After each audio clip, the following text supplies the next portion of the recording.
We report standards-based grades in all areas in kindergarten through grade 5. This includes literacy, social studies, mathematics, science, art, music, health and phys ed, and the approaches to learning. In West Fargo, we are using standards to measure student performance. We are not, however, putting all of the state standards on our report card. The standards on our report card refer to targeted learning categories.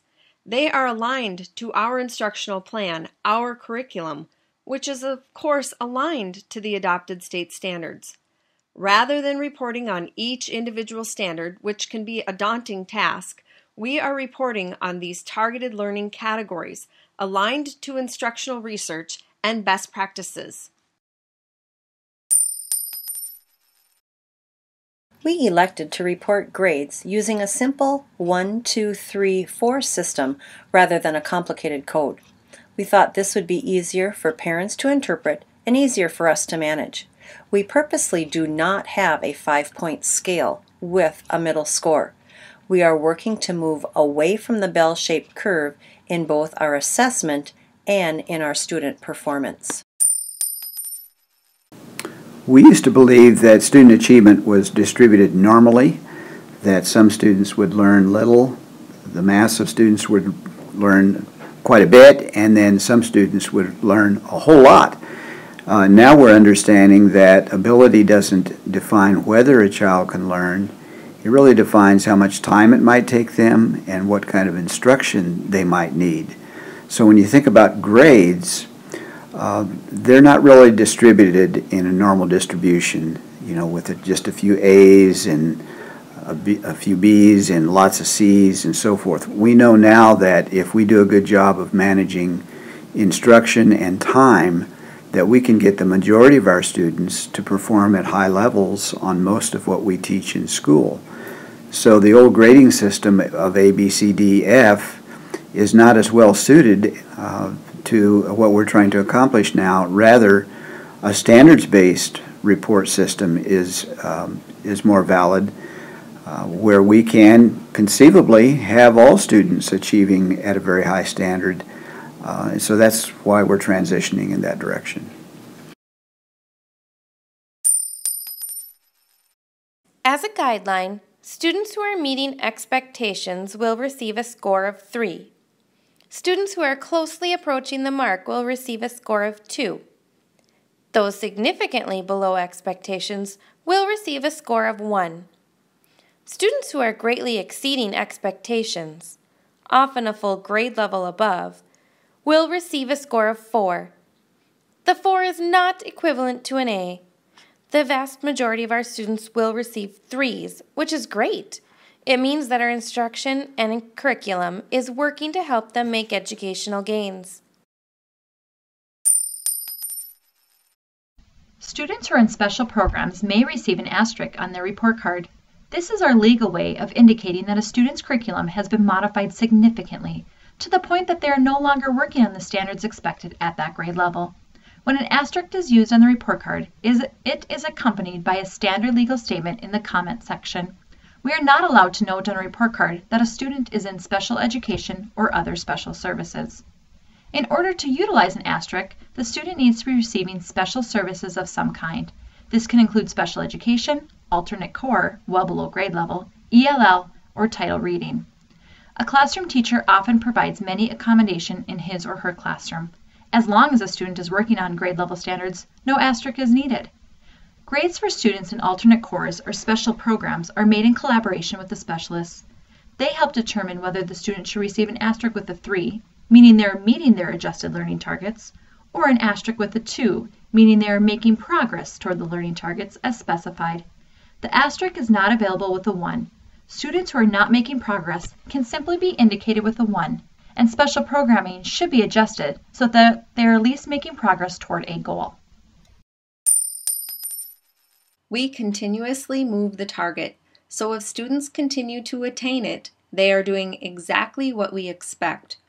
Our purpose for reporting grades is to let students and parents know how a student is performing and specifically which standards are nicely progressing towards mastery of those grade level expectations. Our purpose is not to categorize students into groups. Instead, we are measuring how each student is progressing toward a standard level of learning. We value components of student performance beyond academics. These are often referred to as soft skills. Using our RTIB format of respectful, responsible, and safe, we've determined 9 key areas under our approaches to learning that will be assessed each trimester. Unlike academics that move every trimester, these targets are specified for the grade level. Our elementary students receive formal feedback through report cards each trimester, or 3 times each school year. A specific time for grading provides an opportunity for both student and teacher reflection, a critical component of the learning process. Teachers continually monitor progress toward the learning targets using formative assessments, looking at performance overall and trend data along with summative assessments in order to provide a grade. Student performance is measured according to the specific priority standards for the trimester. Reteaching and reassessment opportunities are allowed within the trimester, allowing students to gain understanding and demonstrate their proficiency. Remember, when it's time to report, it's time to reflect, to look at the learning trends from the formative assessment along the way. It's not time for a single measure or final exam, because any single measure of learning can be unreliable. We recommend using several indicators to determine student grades. We are continually monitoring and improving our curriculum, what we teach and how we teach it. The curriculum is the action plan utilized at each grade level, building upon previous instruction. Our curriculum is our chosen path. It's like a road, never exactly the same, always changing. Our curriculum is continuously being revised and improved. We are ever watchful in determining the level of performance that is proficient and with selecting or creating assessments aligned to measure those goals.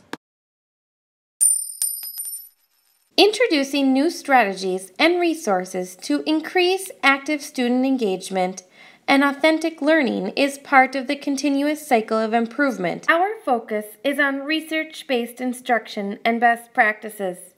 We know that learning does not come from shiny resources, but from experiences with good instruction in the classroom. The classroom teacher has the largest impact on student achievement. After reviewing research and working with our curriculum teams, we've developed a guaranteed and viable curriculum. The scope and sequence provides a route for us to take to our destination. While every core classroom will work toward the same destination, our standards, and experience key components along the way, strategies, the experience itself has components that make it unique to each classroom. The Common Core state standards in English Language Arts and Math have increased rigor and have shifted some instructional components to new grade levels. These changes are made carefully with consideration for what was taught in the previous curriculum. The standards are not a curriculum, but provide a target for our district to utilize as we determine the resources that we implement and use to educate our youth in West Fargo. If students are not achieving or reaching the standards, then the teacher needs to unwrap the standards to create the steps to get them caught up.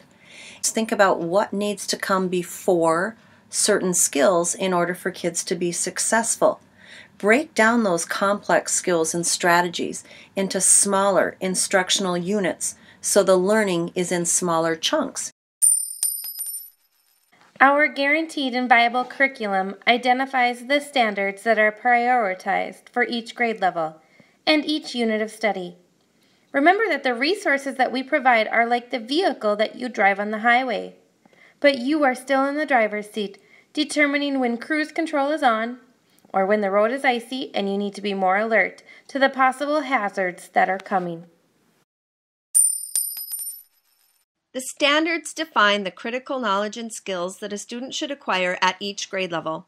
They provide our destination, not our path.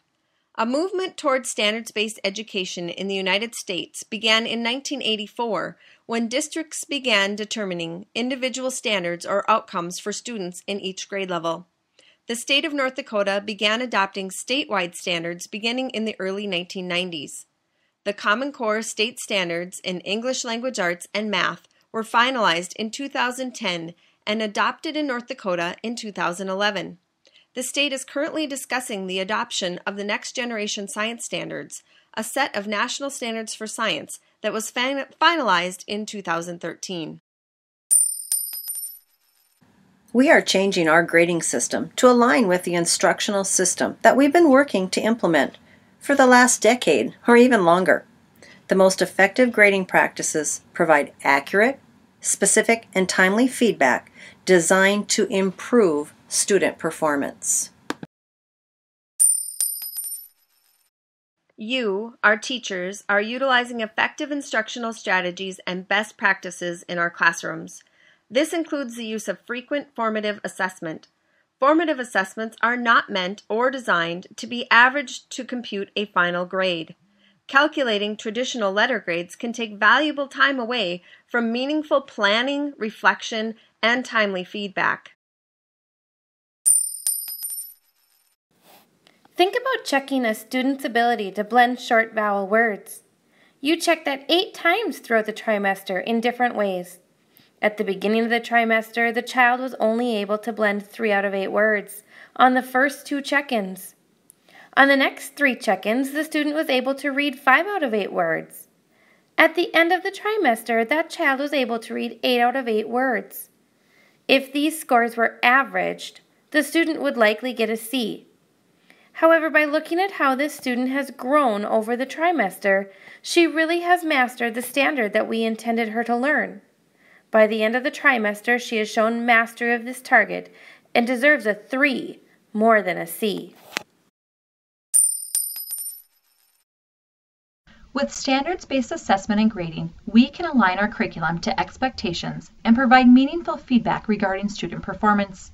These grades will be indicative of how well students are performing on prioritized standards each trimester.